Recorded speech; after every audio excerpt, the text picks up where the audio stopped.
hours lang daw tulog niya kasi ganyan. Sabi ko, nako, wag mong yung whitey andyan lang yan. Sabi ko, matulog ka na dyan, wag ka nang maggala-gala kasi yung mga pinupuntahan mo, hindi naman pumunta dun sa live mo. Sabi ko sa niya. Adik yun sa whitey. Oo nga, ko rin mo, napansin ko, sabi niya. Sabi ko, tigil mo, marami ka ng mumo. Hayaan mo sila. Hindi mo sila kailangan. Marami na siya mumo ngayon. Kailangan mo na lang yan pag monetize namin yan. O hindi kasi, ako masama talaga pag pinagdagdag niya. Yung kagabi yun, yung kagabi.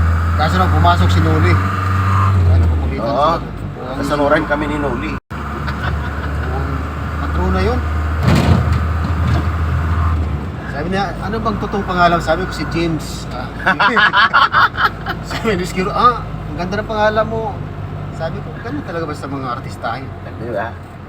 James. Dapat sa YouTube walang banggitan ng totoong